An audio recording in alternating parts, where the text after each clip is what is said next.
Hey guys, welcome to what it's not going to be our last podcast. It's definitely not, but this is definitely after this podcast. We're not going to be doing any more for a while. So yeah, to make up for that, for what is going to be our quote unquote last podcast, not really our last. Duke's going to be reading my review of the Finding Nemo DVD with Buzz. For those who are curious, and I bet people are wondering, wait, didn't you guys read Jack's review on Finding Nemo? Well, to make the long story short, he wasn't too impressed of how it looked. So I I I didn't put any that much effort into it. that is true. So But this time I did. hopefully it should be a lot better than what happened before. So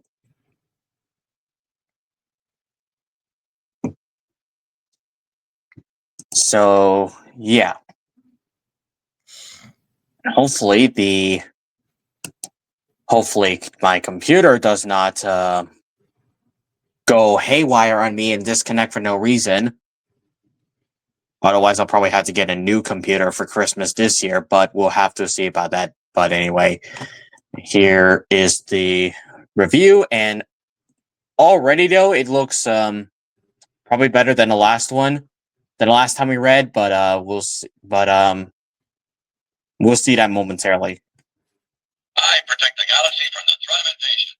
Yeah, you do, but you're not exactly protecting it at the moment. I come in peace. Well, there's the phrase I was looking for, but yeah. But you know what? Let's see if I can put the. Actually, I'll press the wings later, but still. And here we go.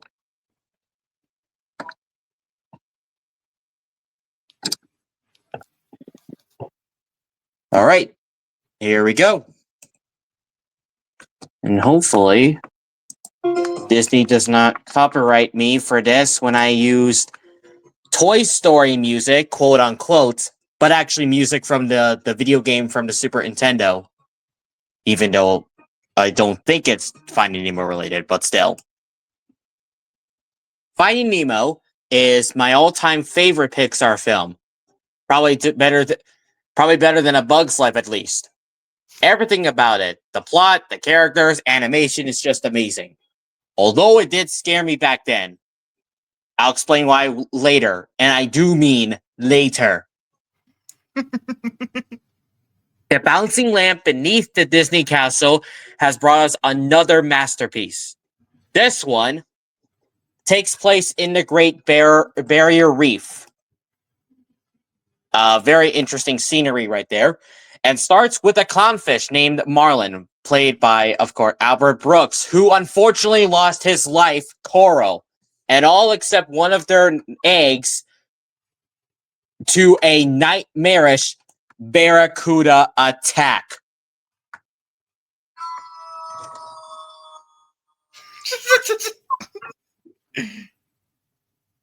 I heard that, Buzz.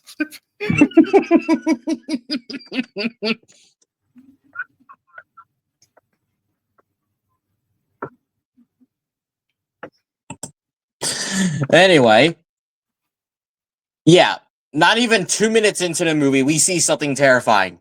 But that's not the most terrifying thing of all, because you'll see because there's something else that's more terrifying in a moment. Marlin names the surviving egg Nemo, and 6 years later has proven to be very overprotective of him, to the point of embarrassing his son on his first day of school, leading up to Nemo swimming out towards a speedboat and getting captured by 2 scuba divers. Another second moment that's terrifying. Yet again. Pixar, didn't we just recover from the Barracuda scene? Oh, right. I guess not.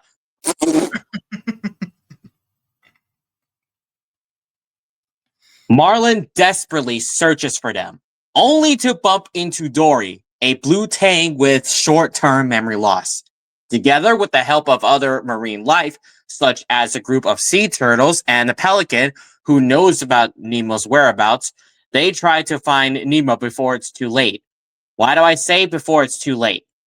Because Nemo has been placed in a fish tank in a dentist's office in Sydney, Australia, with a group of other fish led by an injured Moorish idol named Gil, who actually, fun fact, was played by William Dafoe, aka the Green Goblin from Sam Raimi's Spider-Man.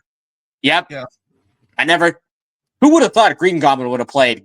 Wait, wrong character. Same actor though. But still. Who plans to help Nemo escape in order to avoid the local dentist named Dr. Philip Sherman from giving Nemo to his terrifying brace teeth, uncanny valley doll-looking psycho of a niece named Darla, who infamously, Buzz, I don't think you're ready for this, killed her previous fish, Chuckles, by shaking his bag too hard.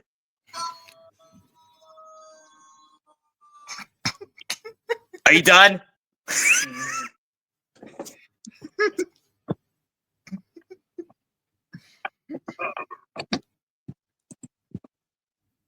That's right, guys. Darla is the reason why I used to be terrified of this film. Oh, who could have blamed you for that? I don't think no one will. Nothing else in the movie scared me. The Barracuda didn't have as much screen time. He had like, I don't know, 15 seconds. I guess that makes sense. The anglerfish, she's awesome. Not for everyone who has nightmares of that, though. I said Barracuda. The jellyfish, they don't have any personality. The whale, he was just helping. Bruce, he's literally my favorite character in the film. Darla, on the other hand, she was my number one child fear for a long time. The close-ups of her face, the fact that she literally looks at the viewer at one point, the psycho music that accompanies her, and the fact that she's absolutely oblivious to the harm she's causing. What harm? Something to do with fish brutality.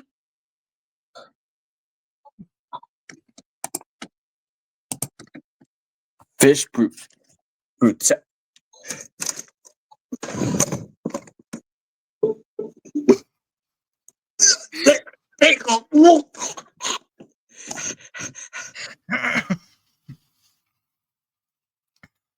All right, Buzz, calm down.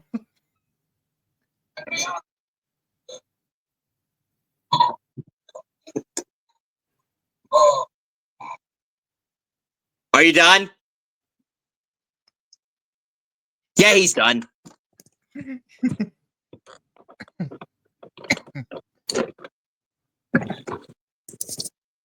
Anyway, with that being said, the movie has also a bunch of comedic moments, such as 3 sharks trying to avoid eating fish, a school of moonfish voiced by John Ratzenberger, a flock of seagulls who always shout, "Mine, mine, mine, mine, mine," a boy in the waiting room witnessing all the chaos, and 2 greedy crabs towards the end.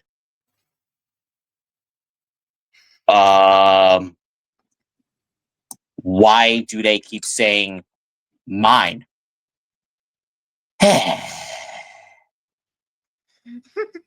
Here it comes. Here it comes. Oh my gosh.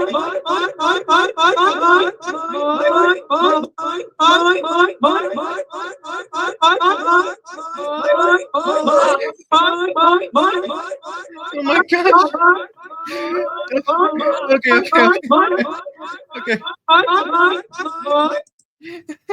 Okay. That's enough. Trying to get taken down here. Like comment, I think the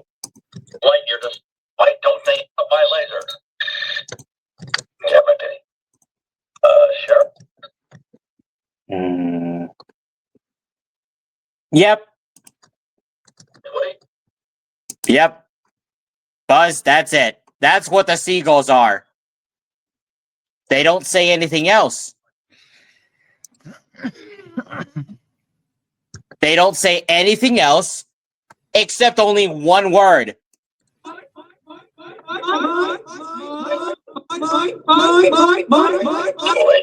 you're mocking me, aren't you? No, I'm not.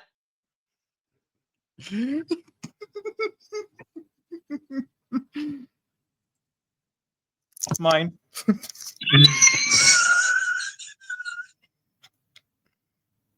Okay, let's move on because I don't want this to turn into a mine compilation again. Well, besides those comedic flock of seagulls who shout mine, I also like the final boss. Rather than something monstrous or sinister, we instead get a fishing net attached to the boat of two voiceless fishermen whose faces we barely even see. It's a very epic climax, with a piece of music from the Shawshank Redemption included. Considering this music, the movie is composed by Thomas Newman. Yeah. I love the ending. We get a very heartwarming scene of Marlin no longer being overprotective of Nemo, even telling him to have an adventure as he sends him off to school. A far cry from how he was at the beginning. But then immediately afterwards, we get a hilarious extra scene of the tank gang managing to escape from Philip, only to realize that they're still trapped in plastic bags. First things first, though, they actually jammed that Aqua Scum 2003 of his. Yeah. Some people may be wondering, how did they do it? Well, they basically kind of did. Maybe they must have blocked it off screen. Only to, after they are still trapped in plastic bags, the end credits was complete with Bloat saying the line, "Now what?" You're mocking me, aren't you? That's how the movie ends, unfortunately, so no. Even the end credits are enjoyable, starting off by showing various locations throughout the film, accompanied by the relaxing song Beyond the Sea, followed by some of the characters from the film, as well as Mike Wazowski interacting with the end credits. This is also the first Pixar film to not have bloopers, unlike the last three, but to have a post credits. In this case, Blenny, the small green fish from the shark scene, eats the anglerfish in one bite before it cuts to the closing logos.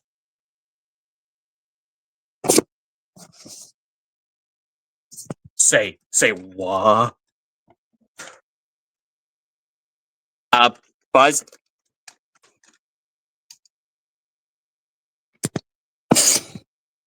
Yep, that's what happened. As much as I love Finding Nemo, there's something else that makes it even more fun. And that would have to be not the collector's edition Blu-ray, but the 2-disc collector's edition DVD, which I'm going to talk about right now. Video and audio. The film in the DVD was taken straight from the computer with no film print. As a result, the details, lighting, and colors are all sharp, rich, and bright. On the audio side of things, this film is THX certified, and it shows. From Thomas Newman's score and the undersea mines exploding, to the anglerfish's soul-crushing screech and Darla tapping on the glass, the sound quality is amazingly crisp and clear. While Disc 1 has only has English, French, and Spanish subtitles, Disc 2 gives us both those, as well as Dolby Digital 5.1 Surround X, English, French, and Spanish tracks. The setup menu on both of the discs gives us a THX optimizer, which calibrates the video and audio system, ending off with a clip from the film. Before the movie starts, we get two different THX logos featuring our favorite robot mascot, Tex. Disc 1 has him playing with the Moo Cam, while Disc 2 has the logo shutting down, prompting Tex to fix it. This is actually the extended version where he hurts himself off screen. The general DVD note: Disc 1 is in a 1.78 anamorphic widescreen to fit a standard television, while Disc 2 is in the 1.33 reformatted full screen, the image extended so that you can see more details. The first option we get is an introduction from directors Andrew Stanton and Lee Unkrich, telling you the disc's highlights, with John Lasseter making a funny appearance before deciding to ham it up in the background.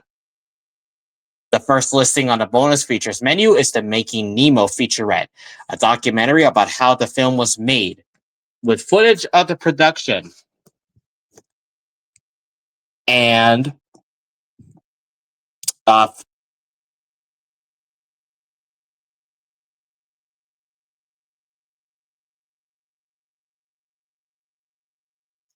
What? Crap, I think his microphone froze.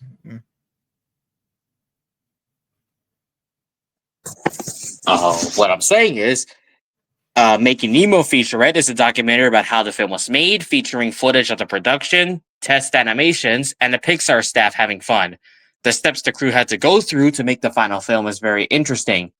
But the biggest attraction is the visual commentary, where Andrew Stanton, Lee Unkrich, and co-writer Bob Peterson talk over the film like a typical audio commentary. But every so often, they cut to various behind-the-scenes clips. The commentary itself is very fun to listen to and provides you with a lot of valuable information. If you want to see the shorts without the commentary, you can access them through a separate index menu where you can either watch them individually or watch all of them by using the Play All section. They consist of a humorous introduction from Andrew, Lee, and Bob, the animation progression of the oh, great. I do not want to go on a stroke again. Yeah, but anyway, we get the lighting progression, like I said. But before that, we get a deleted scene of Marlin telling Nemo a bedtime story. And we also have an audio outtake of Albert Brooks as Marlin failing to tell a joke. We don't see footage of Albert in this recording booth, but we do hear some audio. So, yeah. And we also get a show and tell of the reef's backgrounds. A second deleted scene of Marlin desperately searching for Nemo. Then we have Andrew getting the inspiration of the film from an incident with him and his son. A studio footage of a member of the voice cast doing her line for Kathy, the buck-toothed fish, as opposed to an audio only. And then we have Andrew Stanton pitching the film. Explanation of a lighting effect called the gummy effect. Like those gummy bears, except you get an effect in the movie. But then we get a deleted scene of the sharks playing volleyball with a mine. Specifically, those undersea mines that you get. Not those seagulls that say mine, if you get my point. The comparison of fake versus real Aussie. The steps of American silt. The steps of animating explosions. An interview with Darla K. Anderson. American silt. It's animating silt. Animate.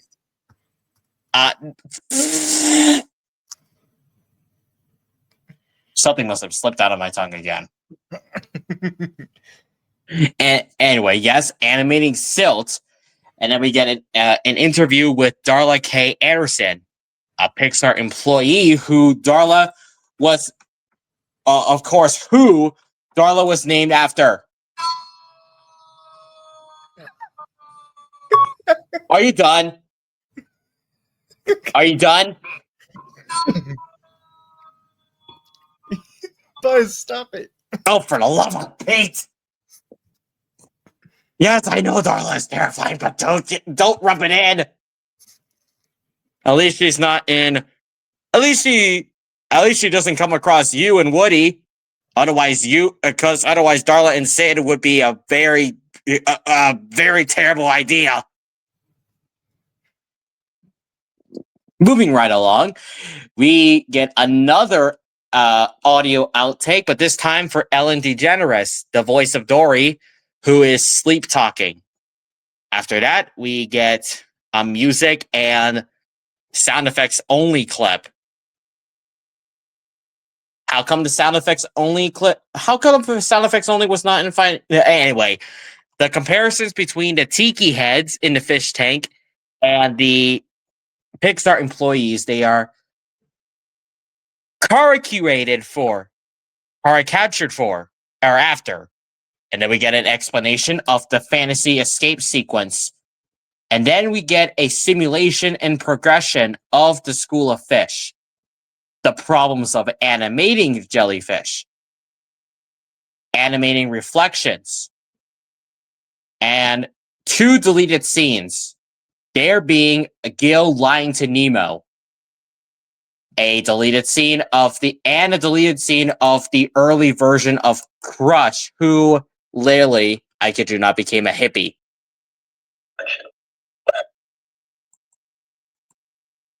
You're mocking me, aren't you? Again? No, I am not.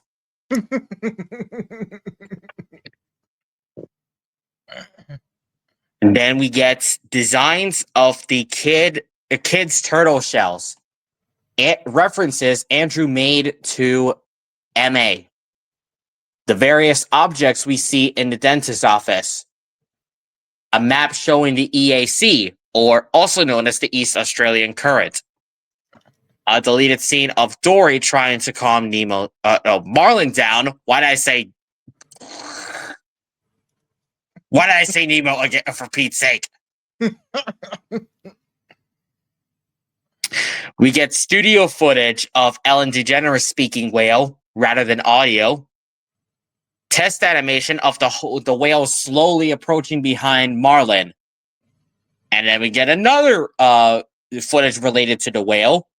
But this time, it's the original approach as seen in one of the theatrical trailers compared to the one that we had from the final frame. And then we have a session of Thomas Newman's score. A split screen of the 2 there scenes. Animating the whale's mouth. The names of the boats in the Sydney Harbor.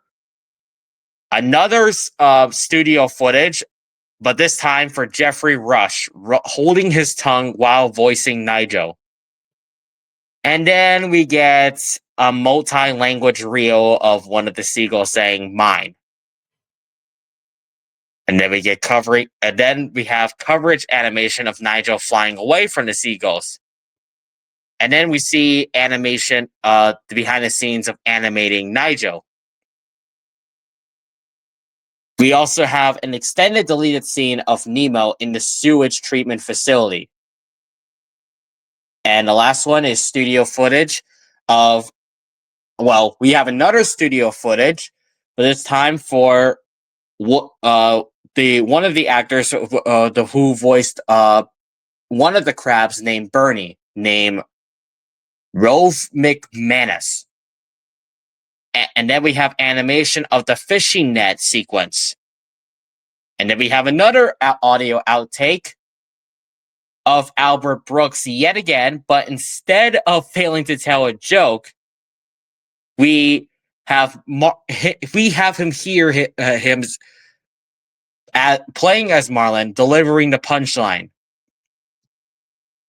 But if you think that's over, unfortunately, it is not, because we have a touching tribute to animator Glenn McQueen, who, of course, the movie was dedicated to, as shown after the end card in the actual film. Design galleries gives us 4 different things. Art review shows off the concept arts, or some of the concept arts, with audio commentary from Ralph Eggleston, Ricky Navera, and Robin Cooper. There's also an optional music-only version where we just hear Thomas Newman's score. Characters consist of short clips of clay models of the film's characters spinning around with concept art floating around, while we hear audio clips of the respected characters. These can also be selected individually or with a playoff selection.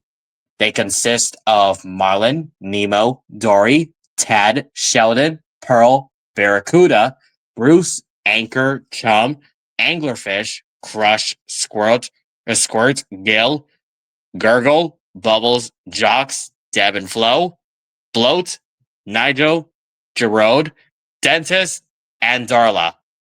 Environments feature early concept art galleries for the reef, ocean, and harbor, allowing the viewer to look at them in full screen.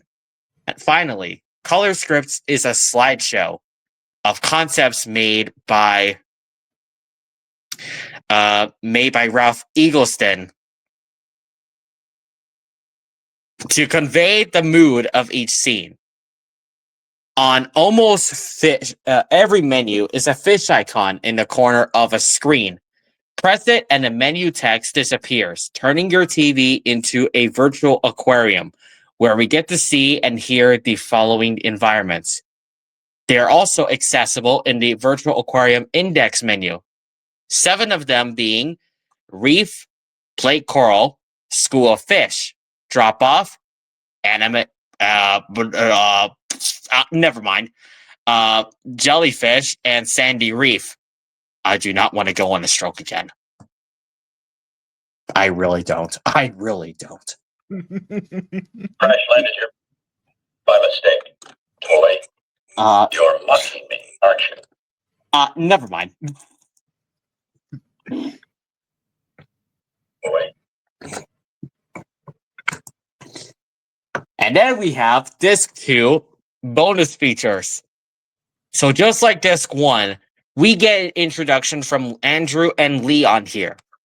Although we don't get John Lasseter hamming it up this time, we do get something just as funny. That being Lee Unkrich mistaking the film for Mary Poppins, which didn't get a DVD release until December 2004 as a 2-disc edition. Yet, why did you think it's Mary Poppins anyway?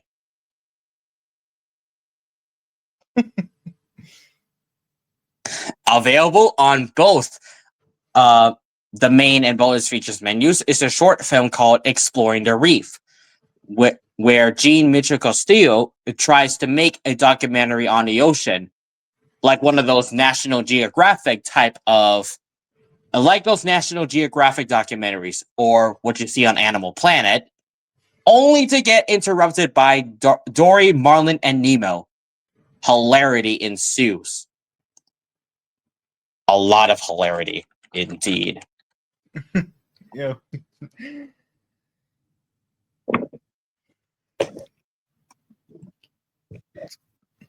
Also available on the main and bonus features menus is an animated short film which was shown before Finding Nemo in theaters. And that is also, and a short film that was also originally released in 1989, which is 6 years before Pixar's first feature film in fully computer animated, Toy Story. And that short film is none other than Knick Knack, which was, like I said, shown before Finding Nemo in theaters. This show is about a snowman trying to break out his snow globe to join the summer-themed Knick Knacks. And of course, in an just like in a short film, it's loosely based off of the old-fashioned Warner Bros. Type of cartoons that you see in the early 50s or 60s, or just the late 2000s if you got it on DVD exactly. But this is actually the uncensored version. Why do I say it's the censored version? Well, Buzz, I don't think you want to know this, but let's just say that if you want to see the uncensored version of Knick Knack, you would either have to see it in the 1996 Laserdisc of Toy Story, or you're gonna have to buy the Sorry, I meant Oop VHS Tiny Toy Stories. The short plays right away when you select it on the main menu. But when selected on the bonus features, you get an optional audio commentary from John Lasseter and Eben Osby. You're mocking me, aren't you? For the last time, no, I am not.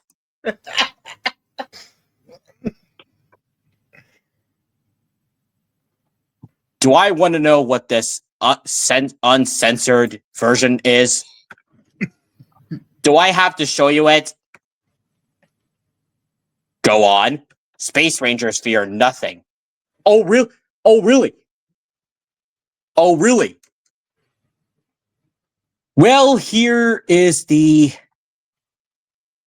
Well, let me find a picture on Google. Here you go, have a look. Okay, let me see what this is. Uh, uh, uh, uh, uh, uh,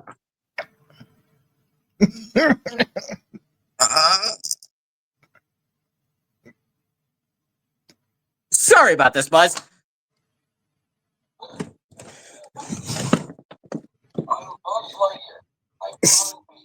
Don't! Don't!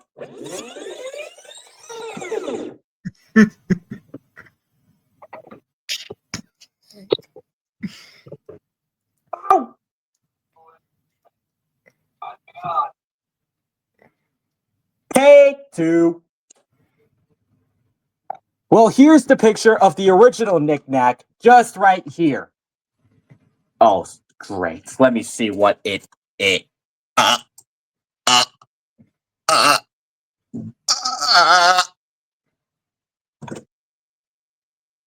uh, uh, uh,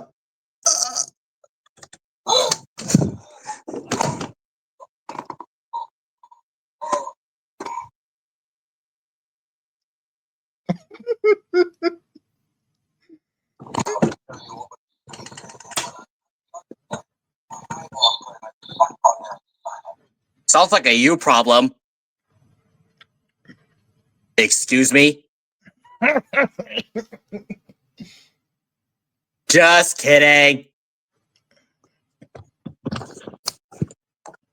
Yeah. Like I said, you do not want to know. Let's be thankful we are seeing the original, the censored knick-knack, because you don't want to know what the uncensored one is.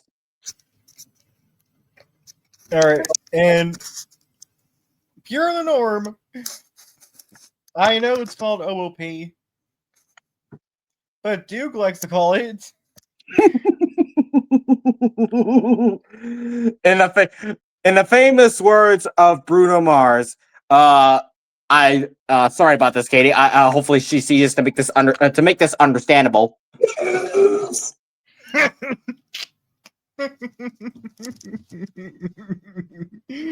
I just like to be funny about it.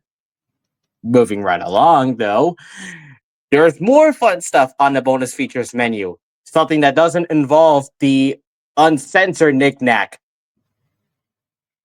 And that would be Mr. Ray's Encyclopedia, featuring Nemo's teacher, Mr. Ray, teaching us about the various sea creatures in the film, with live-action footage of the fish in question. Again, these can either be selected individually or with a play-all selection. These characters consist of Marlin and Nemo, Dory, Deb and Flo, Bubbles, Jocks, Gil, Sheldon, Peach, Squirt, Bloat, Bruce, Gurgle, and Mr. Ray himself. But that's not all. Fish Charades is a set-top game. And we also get a set-top game named Fish Charades, which can either be played in two different modes, one player or two, hosted by Crush, where you have to guess what the school of moonfish are forming before a jellyfish floats to the top of the screen. Just like what you kind of see in the movie. Exactly. Storytime is a children's storybook about Nemo going to school. You can either read it along with a narrator, complete with animation, music, and voice clips, or you can just read it by yourself with still images and absolute complete silence. Do people want to know what I want to choose? Choose the read along version, please. So that way you won't have to doze off sleeping, being bored about absolute silence. Behind the scenes gives us not one, but not two, but three things. Character interviews featuring a fake news reporter interviewing Marlin, Dory, and Nemo, who are actually respectively voiced by Albert Brooks, Alexander Gould, and Ellen DeGeneres, with Bruce voiced by the late Barry Humphries showing up at the end. Studio tour features Nemo's voice actor, Alexander Gould, like I mentioned a few seconds ago, going on a tour throughout the studio to learn how the film was made. It's clearly satire, and it's very hilarious. Publicity gives us the hilarious teaser trailer that was shown before Monsters, Inc., followed by 3 theatrical trailers and fishy facts for Bruce, Crush, and Nigel. TV spots telling you facts, fun facts about the species the characters are based on, set to scam music and Men at Work's Down Under. Finally, there's promotional posters, billboards, lobby cards, and bus shelters of the film in the thumbnail presented print gallery. Just like disc 1 and 2, well, just like disc 1, disc 2 also has the fish icon in each menu, except this time the virtual aquariums have new character animation, which is very entertaining. They're also accessible on the virtual aquarium index menu.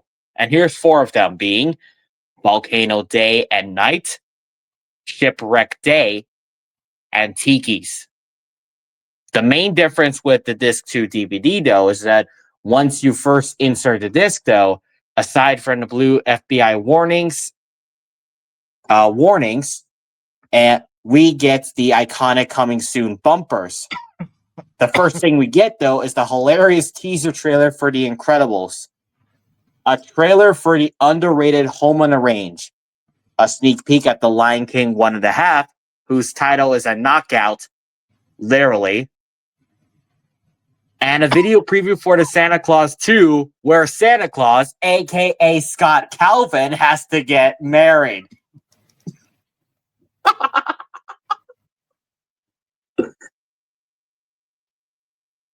These 4 are also accessible through the sneak peeks menu, along with the promo for special editions of Pocahontas, Alice in Wonderland, and Lilo and Stitch, as well as a promo for Spy Kids 3D Game Over.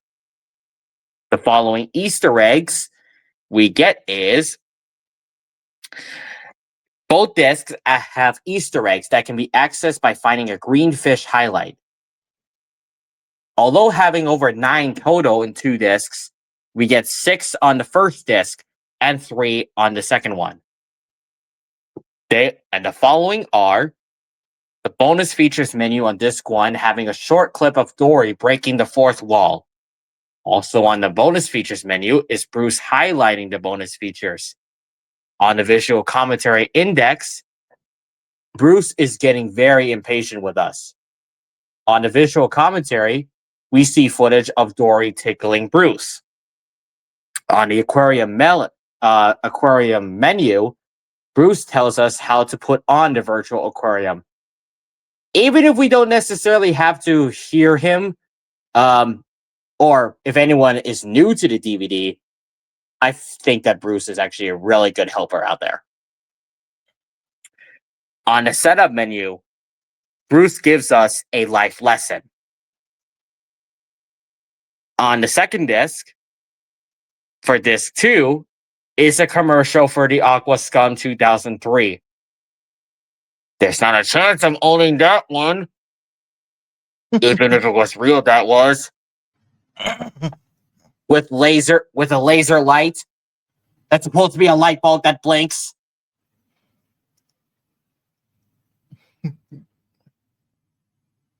Mr. Ray's Encyclopedia has another Dory breaking the fourth wall based Easter egg. The behind the scenes menu has a third clip of Dory once again breaking the fourth wall. This time pretending to be trapped in your TV, only to be dragged by Marlin, of course. Menus and packaging. Both discs have very creative menus. On disc 1, after the FBI screens, we are submerged beneath the ocean surface before stopping in front of Marlin and Nemo's sea anemone home, where Marlin and Dory talk over it. Dory being herself and Marlin getting increasingly frustrated. Each submenu takes place in a different area of the ocean with fun traditions. The most impressive one being the transition to the bonus features menu, where Mr. Ray singing brings us to it. The bonus features menu has Mr. Ray, Marlin, and Dory talking over it. This too plunges us into the fish tank in Philip's office. Just like this one, we get interesting transitions. This time, the transition to the bonus features menu is the camera panning from the waiting room to the lobby, where Darla is being creepy, and Nigel slams into the window before we focus on the other side of the tank. The scene selections menus on both discs have characters talking over them. Bruce on the first disc, and Crush on disc 2. Both discs are held in a black emery keep case with a flapper inside, and colorful and fun artwork on the outside, with Marlin, Dory, and the turtles on the front cover. The case is held in a cardboard slipcover with a shiny water effect that has the same cover art as the actual case. Inside the case is an 11-page insert that displays colorful concept art while mapping the bonus features, introducing some of the characters, and lists over 31 chapters. Besides the insert is a 20-page coupon booklet and an entry for the now invalid Ocean Adventure sweepstakes. Like I said at the beginning of this review, Finding Nemo is my number one favorite Pixar film, and a 2-disc DVD is my all-time favorite Pixar DVD. Creative and interactive menus, virtual aquariums, fun bonus features, French and Spanish tracks, and THX are the reason why you should buy this one instead of the 2013 DVD.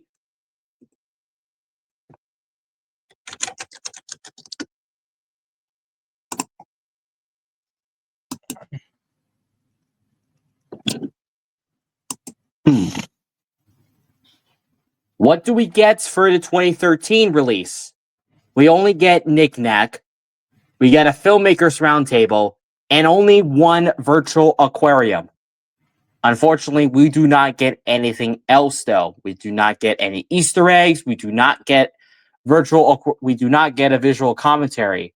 And heck, all these interactive menu screens that we get nowadays, which are sorry, just trying to give you a demonstration here.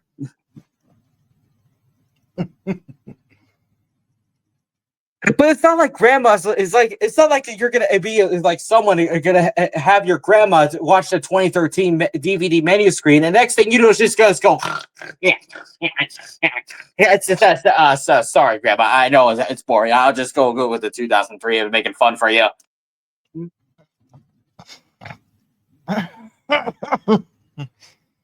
Hopefully, I'm not making fun of anyone who has a grandma. Wait. Too soon? Oh my gosh, dude. Come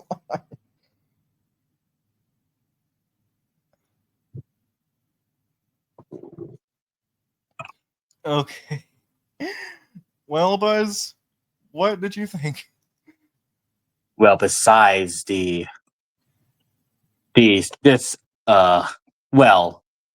Darla you're talking about, I still find this DVD interesting, even with all of these interesting features. I like the idea of those aquariums. It's like, that's amazing. It's not like you're gonna act. It's not like that's like people is gonna save more money rather than buying an actual aquarium or some kind. Right.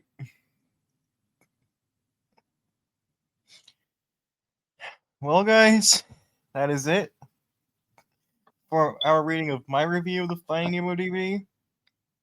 We're gonna take a little bit of a break from these. But the next time you see us after our break, maybe we'll read my review of a fan-made Labyrinth DVD. Just maybe.